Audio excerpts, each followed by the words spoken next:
The 5 Orange Pips. When I glaze over my notes and records of the Sherlock Holmes cases between the years 82 and 90, I am faced by so many which present strange and interesting features that it is no easy matter to know which to choose and which to leave.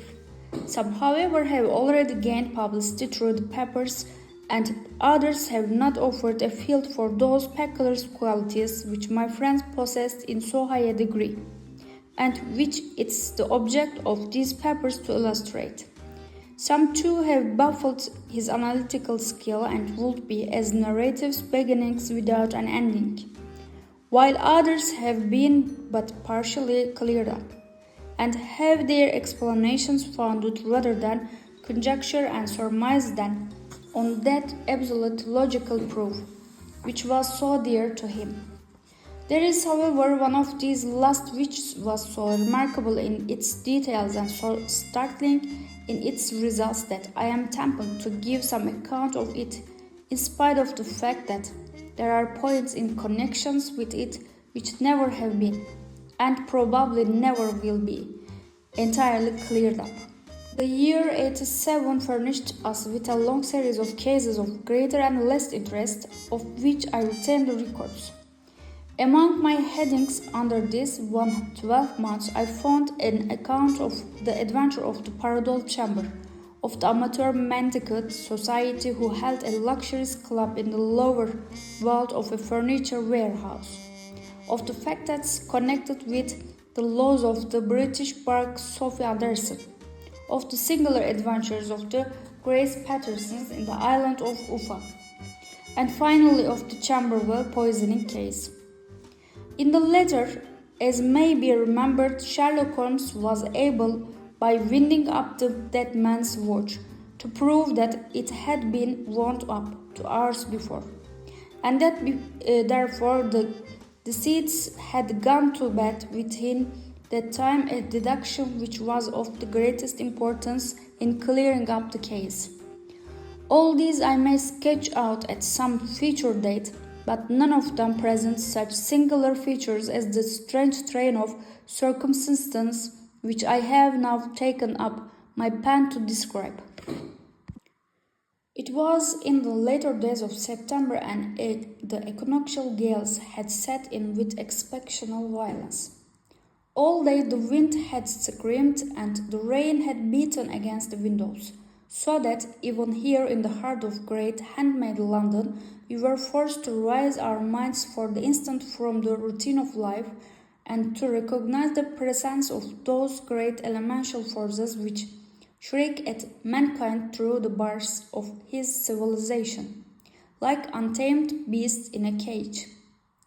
As evening drew in, the storm grew higher and louder, and the wind cried and snapped like a child in the chimney. Sherlock Holmes sat moodily at one side of the fireplace, cross-indexed in his records of crime, while I at the other was deep in one of Clark Russell's fine sea stories, until the howl of the gale from without seemed to blend with the text, and the splash of the rain to lengthen out into the long wash of the sea waves. My wife was on a visit to their mothers, and for a few days I was a dweller once more in my old quarters at Baker Street. "Why," said I, glancing up at my companion, "that was surely the bell. Who could come tonight? Some friend of yours, perhaps?" "Expect yourself, I have none," he answered. "I do not encounter visitors." "A Clint, then?" "If so, it's a serious case. Nothing less would bring a man out on such a day and at such an hour. But I take it that it's more likely to be some crony of the landlady's." Sherlock Holmes was wrong in his conjecture, however, for there came a step in the passage and tapped at the door. He stretched out his long arm to turn the lamp away from himself and towards the vacant chair upon which a newcomer must sit. "Come in," said he. The man who entered was young, some 22 at the outside, well-groomed and trimly cold, with something of refinement and delicacy in his bearing. The streaming umbrella which he held in his hand and his long shining waterproof told of the fierce weather through which he had come. He looked about him anxiously in the glare of the lamp, and I could see that his face was pale and his eyes heavy, like those of a man who is weighed down with some great anxiety. "I owe you an apology," he said, raising his golden pince-nez to his eyes. "I trust that I am not intruding. I fear that I have brought some traces of the storm and rain into your snug chamber." "Give me your coat and umbrella," said Holmes. "They may rest here on the hook and will be dry presently. You have come up from southwest, I see." "Yes, from Horsham. That clay and chalk mixture which I see upon your toe caps is quite distinctive." "I come for advice. That's easily got. And help. That is not always so easy. I have heard of you, Mr. Holmes. I heard from Major Prendergast how you saved him in the Tankerville Club scandal." "Ah, of course. He was wrongfully accused of cheating at cards. He said that you could solve anything. He said too much. That you are never beaten. I have beaten 3 times by man and once by a woman. But what's that compared with the number of your successes? It's true that I have been generally successful. Then you may be so with me. I beg that you will draw your chair up to the fire and favor me with some details as to your case. It's no ordinary one. None of those which came to me. I am the last court of appeal.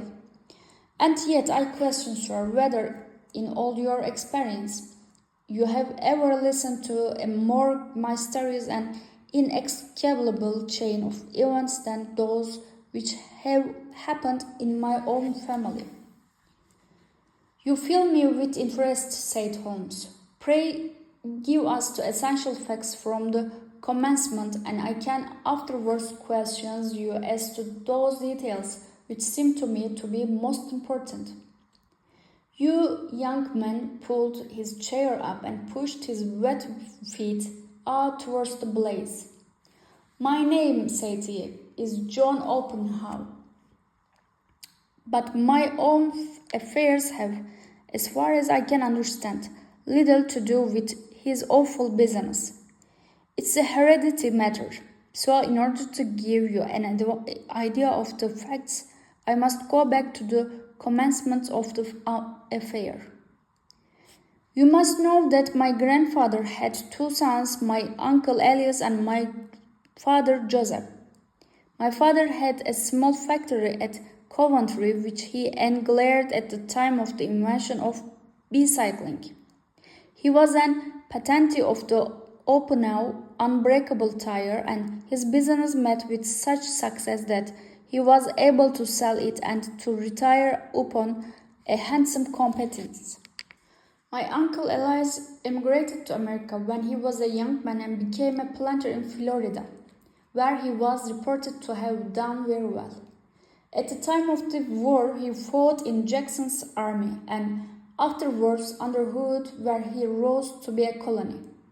When Lee laid down his arms, my uncle returned to his plantation, where he remained for 3 or 4 years. About 1869 or 1870, he came back to Europe and took a small estate in Sussex, near Horsham. He had made a very considerable fortune in the States, and his reason for leaving them was his aversion to the Negroes and his dislike of the Republican policy in extending the franchise to them. He was a singular man, fierce and quick-tempered, very full-mouthed when he was angry, and of a most retiring disposition. During all the years that he lived in Horsham, I doubt if ever he set foot in the town. He had a garden and 2 or 3 fields round his house, and there he would take his exercise, though very often for weeks on end he would never leave his room. He drank a great deal of brandy and smoked very heavily, but he would see no society and didn't want any friends, not even his own brothers. He didn't mind me. In fact, he took a fancy to me, for at the time when he saw me first, I was a youngster of 12 or so. He would be in the year 1878, after he had been 8 or 9 years in England. He begged my father to let me live with him, and he was very kind to me in his way. When he was sobered, he used to be fond of playing backgammon and draughts with me, and he would make me his representative both with the servants and with the tradespeople, so that by the time that I was 16, I was quite master of the house. I kept all the keys and could go where I liked and know what I liked, so long as I didn't disturb him in his privacy. There was one singular exception, however, for he had a single room, a lumber room up among attics, which was invariably locked, and which he would never permit either me or anyone else to enter. With a boy's curiosity I have peeped through the keyhole, but I was never able to see more than such a collection of old trunks and bundles as would be expected in such a room. One day, it was in March 1883, a letter with a strange stamp lay upon the table in front of the colonel's plate. It was not a common thing for him to receive letters, for his bills are all paid in ready money, and he had no friends of any sort. "From India," said he, as he took it up. "What can this be?" Opening hurriedly, out there jumped 5 little red orange pips, which pattered down upon his plate. I began to laugh at this, but the laugh was struck from my lips at the sight of his face. His lip had fallen, his eyes were protruding, his skin the color of putty, and glared at the envelope which he still held in trembling hand. K, he shrieked, and then, my God, my sins have overtaken me." "What is it, uncle?" I cried. "That," said he, and rising from the table he retired to his room, leaving me palpitating with horror. I took up the envelope and saw struggling in red ink upon the inner flap, just above the gum, the letter K 3 times repeated. There was nothing else save the 5 dried pips. What could be a reason of his overpowering terror? I left the breakfast table, and as I ascended the stairs, I met him coming down with an old rusty key, which must have belonged to attic in one hand and a small brass box like a cash box in the other. "They may do what they like, but I will checkmate them still," said he with an oath. "Tell Mary that I shall want a fire in my room today to send down to Fordham, the Horsham lawyer." I did as he ordered, and when the lawyer arrived, I was asked to step up to the room. The fire was burning brightly, and in the grate there was a mass of black fluffy ashes, as of burnt paper, while the brass box stood open and empty beside it. As I glanced at the box, I noticed with a start that upon the lid was printed the tremble K which I had read in the morning upon the envelope. "I wish you, John," said my uncle, "to witness my will. I leave my estate with all its advantages and its all disadvantages to my brother, your father, when it will, no doubt, descend to you. If you can enjoy it in peace, well and good. If you find you cannot, take my advice, my boy, and leave it your deadliest enemy. I am sorry to give you such a two-edged things, but I cannot say what turn things are going to take. Kindly sign the paper where Mr. Fordham shows you." I signed the paper as directed, and the lawyer took it away with him. The singular incident made, as you may think, the deepest impression upon me, and I pondered over it and turned it every way, my mind without being able to make anything of it. Yet I could not shake off the vague feeling of dread which it left behind. True, the sensation grew less keen as the weeks passed, and nothing happened to disturb the usual routine of our lives. I could see a change in my uncle, however. He drank more than ever, and he was less inclined for any sort of society. Most of his time he would spend in his room with the door locked upon the inside, but sometimes he would emerge in a sort of drunken frenzy and would burst out of the house and tear about the garden with a revolver in his hand, screaming out that he was afraid of no man, and that he was not to be cooped up, like a sheep in a pen, by man or devil. When these hot fits were over, however, he would rush tumultuously in at the door and lock and bar it behind him, like a man who can brazen it out no longer against the terror which lies at the roots of his soul. At such times I have seen his face, even on a cold day, glisten with moisture as though it were new raised from a basin. Well, to come to end of the matter, Mrs. Holmes, and not to abuse your patience, there came a night when he made one of those drunken sails from which he never came back. We found him when we went to search for him, face downward in a little green scumped pool, which lay at the foot of the garden. There was no sign of any violence, and the water was but 2 feet deep, so that the jury, having regard to his known eccentricity, brought in a verdict of suicide. But I, who knew how he winced from the very thought of death, had much ado to persuade myself that he had gone out of his way to meet it. The matter passed, however, and my father entered into possession of the estate, and of some £14,000 which lay to his credit at the bank. "One moment, Holmes," interposed. "Your statement is, I foresee, one of the most remarkable to which I have ever listened. Let me have the date of the reception by your uncle of the letter, and the date of his supposed suicide." The letter arrived on March the 10th, 1883. His death was 7 weeks later, upon the night of May 2nd. "Thank you. Pray proceed." "When my father took over the Horsham property, he, at my request, made a careful examination of the attic, which had been always locked up. We found the brass box there, although its contents had been destroyed. On the inside of the cover was a paper label with the initials of KKK repeated upon it, and the letters, memoranda, receipts, and register written beneath. These, we presume, indicated the nature of the papers which had been destroyed by Colonel Openshaw. For the rest, there was nothing of much importance in the attic save a great many scattered papers and notebooks bearing upon my uncle's life in America.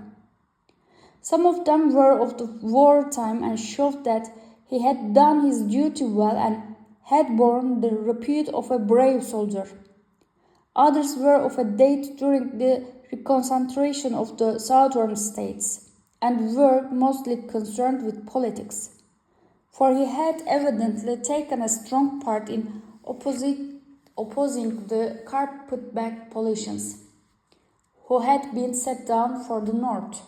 Well, it was the beginning of '84 when my father came to live at Horsham, and all went as well as possible with his until the January of '85. On the 4th day after the New Year, I heard my father give a sharp cry of surprise as we sat together at the breakfast table. There he was, sitting with a newly opened envelope in one hand and 5 dried orange pips in the outstretched palm of the other one. He had always laughed at what he called my cock and bull story about the colony, But he looked very scared and puzzled now that the same thing had come upon himself. "Why, what on earth does this mean, John?" he stammered. "My heart had turned to lead. It's K, said I. He looked inside the envelope. "So it is," he cried. "There are the very letters. But what is this written above them?" "Put the papers on the sundial," I read, peeping over his shoulder. "What papers? What sundial?" he asked. "The sundial in the garden. There is no other," said I. "But the papers must be those that are destroyed." "Poh," said he, gripping hard at his courage. "We are in a civilized land here, and we can't have tomfoolery of his kind. Where does the thing came from?" "From Dundee," I answered, glancing at the postmark. "Some practical joke," he said. "What have I to do some sundials and papers? I shall take no notice of such nonsense." "I should certainly speak to the police," I said, "and be laughed at for my pains. Nothing of the sort." "Then let me do so." "No, I forbid you. I won't have a fuss made about such nonsense." It was in vain to argue with him, for he was a very obstinate man. I went about, however, with a heart which was full of foreboding. On the third day after the coming of the letter from my father went from home to visit an old friend of his, Major Freebody, who is in command of one of the forts upon Portsdown Hill. I was glad that he should go, for it seems to me that he was further from danger when he was away from home. In that, however, I was in error. Upon the second day of his absence, I received a telegram from the Major, imploring me to come at once. My father had fallen over one of the deep chalk pits which abound in the neighborhood, and was lying senseless, with a sketcher's skull. I hurried to him, but he passed away without having ever recorded his consciousness. He had, as it appears, been returning from Fareham in the twilight, and as the country was unknown to him, and the chalk pit unfenced, the jury had no hesitation in bringing in a verdict of death from accidental causes. Carefully, I examined every fact connected with his death. I was unable to find anything which could suggest the idea of murder. There were no signs of violence, no footmarks, no robbery, no record of strangers having been seen upon the roads. And yet I need not tell you that my mind was far from at ease, and that I was well high certain that some foul plot had been woven round him. Tarçın. Ne yapıyorsun acaba kuzu? Gel buraya.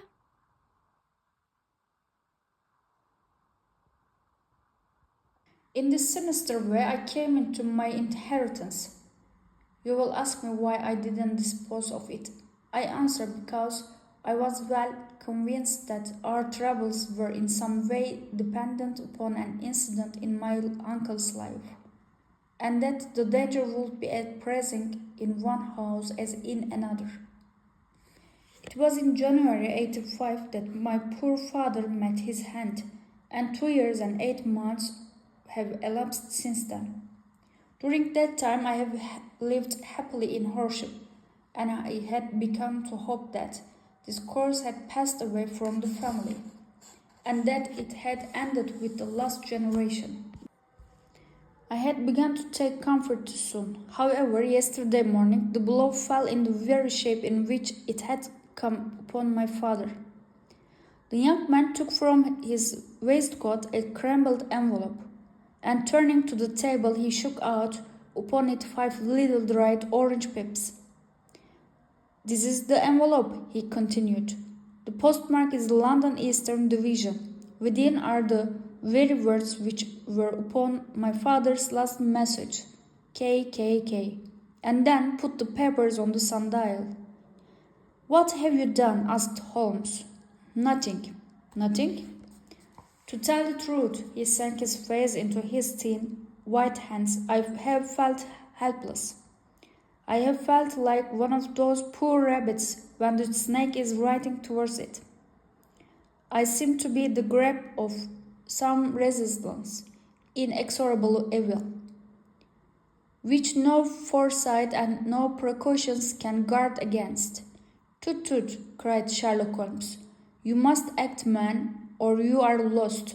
Nothing but energy can save you. This is no time for despair. I have seen the police. But I listened to my story with a smile. I am convinced that the inspector has formed the opinion that the letters are all practical jokes, and that the deaths of my relations were really accidents, as the jury stated, and were not to be connected with the warnings. Holmes shook his glanced hands in the air. Incredible imbecility, he cried. They have, however, allowed me a policeman who may remain in the house with me. Has he come with you tonight? No, his orders were to stay in the house. Again Holmes raved in the air. Why did you come to me? He cried, and above all, why didn't not come at once? I didn't know. It was only today that I spoke to Major Prendergast about my troubles and was advised by him to come to you. It's really 2 days since you had the letter. You should have acted before this. You have no further evidence. I suppose then that which you have placed before us no suggestive details which might help us. There is one thing, said John Openshaw.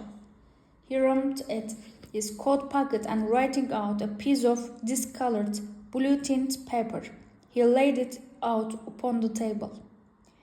I have some remembrance, said he, that on the day when my uncle burned the papers, I observed that the small unburnt margin, which lay amid the ashes, were of this particular color.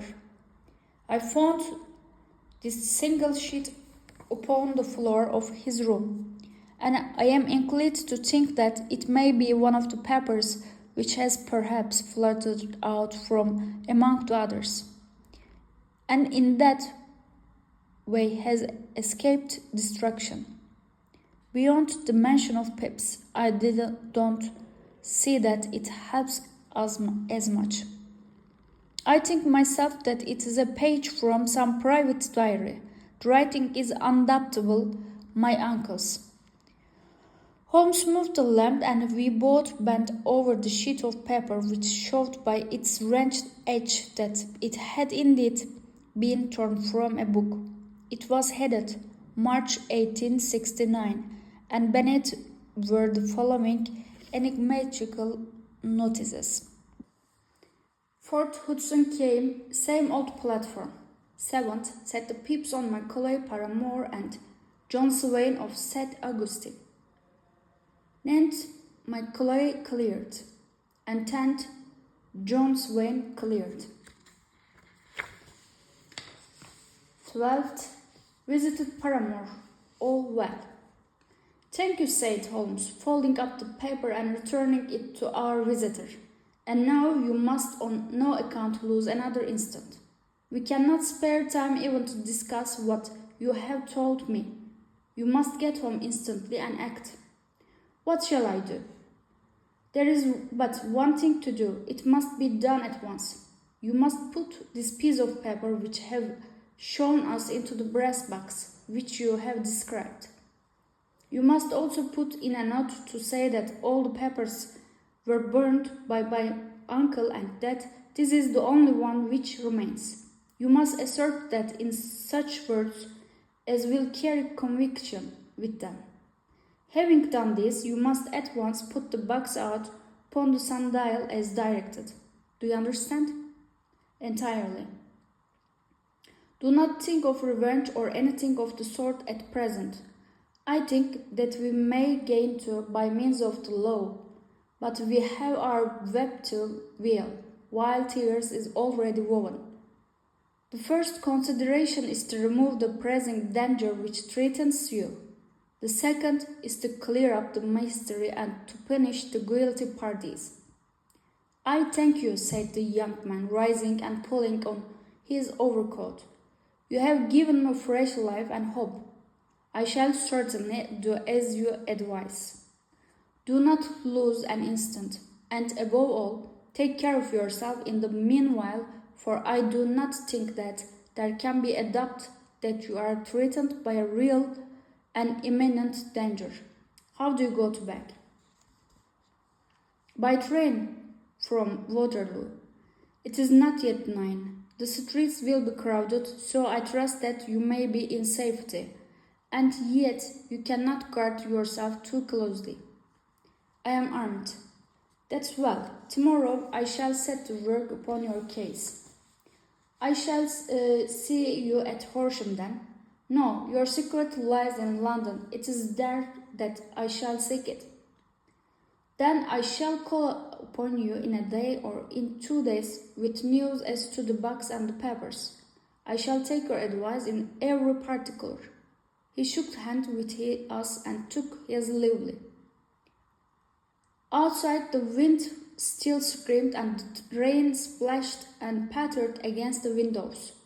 The strange, wild story seemed to have come to us from amid the mad elements blown in upon us like a sheet of seaweed in a gale, and now to have been reabsorbed by them once more. Sherlock Holmes sat for some time in silence, with his head sunk forward and his eyes bent upon the red glow of the fire. Then he lit his pipe and, leaning back in his chair, he watched the blue smoke rings as they chased each other up to the ceiling. I think, Watson, he remarked at last, that of all cases we have had none more fantastic than this, save perhaps the sign of 4. Well, yes, save perhaps that. And yet this John Openshaw seems to me to be walking amid even greater perils than did the Shelton. But have you formed any definite conception as to what these perils are? There can be no question as to their nature, he answered. Then what are they? Who is the KKK, and why does he pursue this unhappy family? Sherlock Holmes closed his eyes and placed his elbows upon the arms of his chair with his fingertips together. The ideal reasoner, he remarked, would, when he had once been shown in a single fact in all its bearing, deduce from it not only all the chain of events which led up to it, but also all the results which would follow from it. A scurrier could correctly describe the whole animal by the contemplation of a single bone, as the observer who has thoroughly understood one link in a series of incidents should be able to accurately state all the other ones, both before and after. We have not yet grasped the results which reason alone can attain to. Problems may be solved in the study which has baffled all those who have sought a solution by the aid of their senses. To cry the art, however, its highest pitch, it is necessary that the reasoner should be able to utilize all the facts which have come to his knowledge, and this in itself implies, as you will readily see, a possession of all knowledge, which, even these days of free education and encyclopedias, is a somewhat rare accomplishment. It is not so impossible, however, that a man should possess all knowledge which is likely to be useful to him in his work, and this I have endeavored in my case to do. If I remember rightly, you one occasion in the early days of our friendship defined my livings in a very precise fashion. Yes, I answered laughing. It was a singular document. Philosophy, astronomy, and politics were marked at 0, I remember. Botany variable, geology profound as regards the mud stains from any region within 50 miles of town. Chemistry eccentric, anatomy unsystematic, sensational literature and crime records unique. Violin player, boxer, swordsman, lawyer, and self-poisoner by cocaine or tobacco.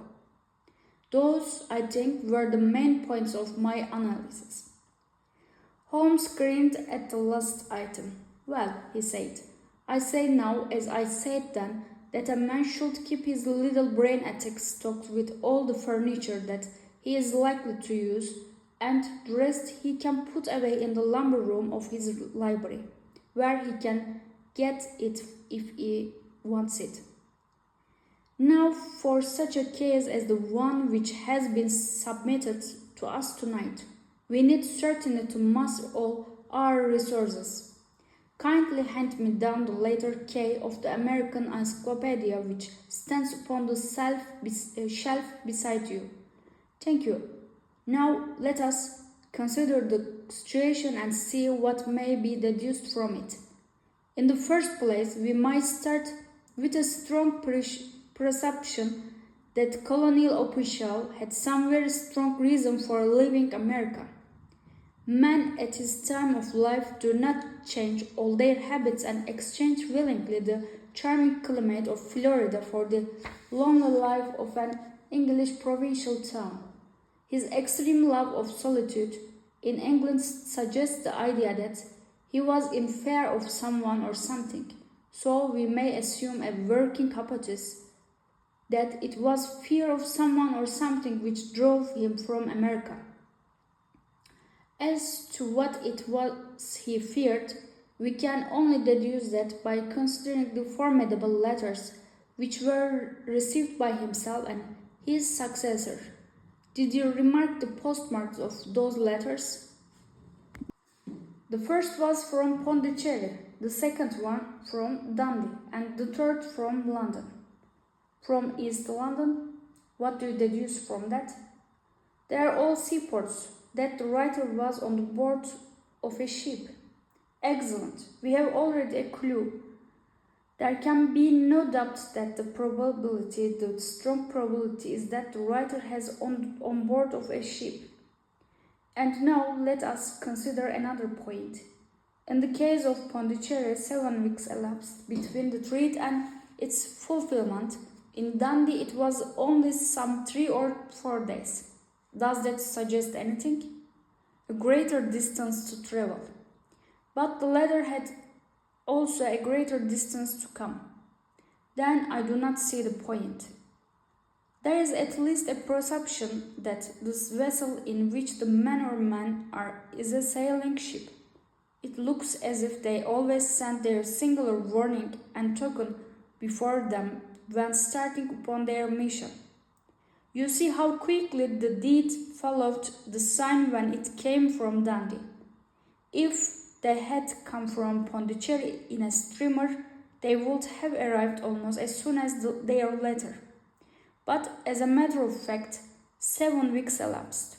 I think that those 7 weeks represented the difference between the mail boat which brought the letter and the sailing vessel which brought the writer. It's possible. More than that, it's probable. And now you see the deadly urgency of this new case and why I urge young official to caution. The blow has always fallen at the end of the time which it would take the senders to travel the distance. But it one comes from London, and therefore we cannot count upon delay. Good God, I cried. What can it mean? This relentless precaution. The papers which official carried are obviously of vital importance to the person or persons in the sailing ship. I think that it's quite clear that there must be more than one of them. A single man cannot have carried out two deaths in such a way as to deceive a coroner's jury. There must have been several in it, and they must have been men of resource and determination. Their papers by mean to have be the holder of them who it may. In this way you see KKK cheeses to be initials of an individual and becomes the badge of a society. But of what society? Have you never, said Sherlock Holmes, bending forward and sinking his voice, have you never heard of the Ku Klux Klan? I have never. Holmes turned over the leaves of the book upon his knee. Here it is, said he presently. Ku Klux Klan. A name derived from the fanciful resemblance to the sound produced by cocking a rifle. This terrible secret society was formed by some ex-Confederate soldiers in the southern states after the Civil War, and it rapidly formed local branches in different parts of the country, notably in Tennessee, Louisiana, and Carolinas, Georgia, and Florida. Its power was used for political purposes, principally for the terrorizing of the Negro voters and the murdering and driving from the country of those who were opposed its views. Its outrages were usually preceded by a warning sent to the marked man in some fantastic but generally recognized shape in a spring oak leaves in some parts, melon seeds, or orange pips in others. On receiving this, the victim might either openly abjure his former ways or might fly from the country. If he braved the matter out, death would unfailingly come upon him, and usually in some strange and unforeseen manner. So perfect was the organization of the society and so systematic its methods, that there is hardly a case upon record where any man succeeded in braving its impunity, or in which any of its outrages were traced home to the perpetrations. For some years, the organization flourished in spite of the efforts of the United States government and of the better classes of the community in the South. Eventually, in the year 1869, the movement rather suddenly collapsed, although there have been sporadic outbreaks of the same sort since that day. I will observe, said Holmes, laying down the volume, that the sudden breaking up of the society was coincident with the disappearance of Openshaw from America with their papers. It may well have been cause and effect. It is no wonder that he and his family have some of the more impalpable spirits upon their track. You can understand that this register and diary may implicate some of the first men in the South, and that there may be many who will not sleep easy at night until it's recovered. Then the page we have seen is such as we might expect. It ran, if I remember right, sent the pips to A, B, C, that is, sent the society's warning to them. Then there are successive entries that A and B declared or left the country, and finally that C was visited, with, I fear, a sinister result for C. Well, I think, Doctor, that we may let some light into his dark place, and I believe that the only chance young Openshaw has in the meantime is to do what I have told him. There is nothing more to be said or to be done tonight. So hand me over my violin and let us try to forget for half an hour the miserable weather and the still more miserable ways of our fellow men. It had cleared in the morning, and the sun was shining with a subdued brightness through the dim veil which hangs over the great city. Sherlock Holmes was already at breakfast when I came down. "I will accuse me for not waiting for you," said he. I foresee a very busy day before me in looking into this case of young Openshaws. "What steps will you take?" I asked. "It will very much depend upon the results of my first inquiries. I may have to go down to Horsham, after all." "You will not go there first." "No, I shall commence with the city. Just ring the bell and the maid will bring up your coffee." As I waited, I lifted the unopened newspaper from the table and glanced my eye over it. It rested upon a heading which sent a chill to my heart. "Holmes," I cried, "you are too late." "Ah," said he, laying down his cup, "I feared as much. How was it done?" He spoke calmly, but I could see that he was deeply moved. My eye caught the name of Openshaw and the heading "Tragedy near Waterloo Bridge." Here is the account. "Between 9 and 10 last night, Police Constable Cook of the H Division on duty near Waterloo Bridge heard a cry for help and splash in the water. The night, however, was extremely dark and stormy, so that in spite of the help of several passers-by, it was quite impossible to effect a rescue. The alarm, however, was given, and by the aid of the water police, the body was eventually recovered.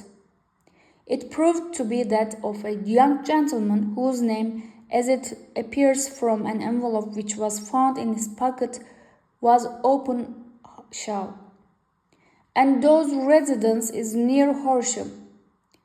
It's conjectured that he may have been hurrying down to catch the last train from Waterloo Station, and that in his hate and the extreme darkness he missed his path and walked over the edge of one of the small landing places.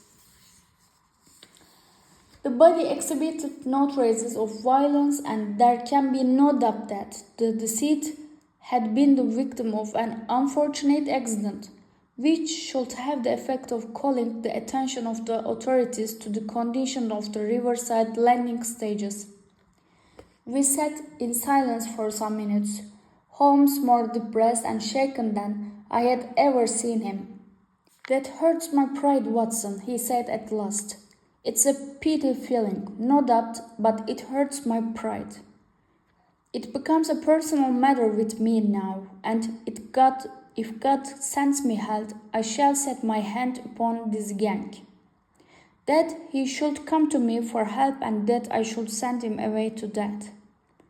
He sprang from his chair and paced about the room in uncontrollable agitation, with a flush upon his sallow cheeks and a nervous collapsing and unclasping of his long thin hands. "They must be cunning devils," he exclaimed at last. "How could they have destroyed him down there? The embankment is not on the direct line to the station. The bridge, no doubt, was too crowded, even on such a night, for their purpose.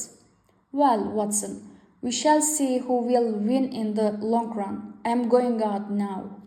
"To the police?" "No, I shall be my own police. When I have spun the web, they may take the flies, but not before. All day I was engaged in my professional work, and it was late in the evening before I returned to Baker Street. Sherlock Holmes had not come back yet. It was nearly 10 o'clock before he entered, looking pale and worn. He walked up to the sideboard, and tearing a piece from the loaf, he devoured it voraciously, washing it down with a long draught of water. "You are hungry," I remarked. "Starving. It had escaped my memory. I have nothing since breakfast." "Nothing?" "Not a bite. I had no time to think of it." "And how have you succeeded?" "Well, you have a clue?" "I have them in the hollow of my hand. Young Openshaw shall not long remain unavenged. Why, Watson, let us put their own devilish trademark upon them. It's well thought of. What do you mean? He took an orange from the cupboard and, tearing it to pieces, he squeezed off the pips upon the table. Of these he took 5 and thrust up into an envelope. On the inside of the flap he wrote SH for J.O. Then he sealed it and addressed it to Captain James Calton, Bark Long Star, Savannah, Georgia. That will await him when he enters port, said he, chuckling. It may give him a helpless night. I will find it as sure a precursor of his fate as Openshaw did before him. And who is the Captain Calhoun? The leader of the gang. I shall have the others, but he first. How did you trace it, then? He took a large sheet of paper from his pocket, all covered with dates and names. I have spent the whole day, said he, over lists, registers, and files of the old papers, following the feature carrier of every vessel which touched the Pondicherry in January and February in '83. There were 36 ships of fair tongue which were reported there during those months. Of these, one, the Lone Star, instantly attracted my attention, since although it was reported as having cleared from London, the name is that which is given to one of the states of the Union. Texas, I think. It was not, and I am not sure which, but I knew that the ship must have an American origin. What then? I searched the Dundee records, and when I found the Bark Lone Star was there in January '85, my suspicion became a certainty. I then inquired as to the wells which lay at present in the port of London. Yes, the Lone Star had arrived there last week. I went down to the Albert Dock and found that she had been taken from the river by the early tide this morning, homeward bound to Savannah. I wired to Gravesend and learned that she had passed some time ago, and as the wind is easterly, I have no doubt that she is now past the Goodwins and not very far from the Isle of Wight. What will you do, then? Oh, I have my hand upon him. He and the 2 mates are, as I learned, the only native-born American in the ships. The others are Finns and Germans. I know also that they are all 3 away from ship last night. I had it from the stevedore, who has been loading their cargo. By the time that their sailing ship reaches Savannah, the mail boat will have carried this letter, and the cable will have informed the police of Savannah that these 3 gentlemen are badly wanted here upon a charge of murder. There's ever a flaw, however, in the best laid of human plans, and the murders of John Openshaw were never to reach the orange pips, which would show that another, as cunning and as resolute as themselves, was upon their track. Very long and very severe were the equinoctial gales that year. We waited long for news of the Lone Star of Savannah, but none ever reached us. We did at last hear that somewhere far out in the Atlantic a shattered stern post of a boat was seen swinging in the trough of a wave with the letters LS carved upon it, and that is all which we shall ever know of the fate of the Lone Star.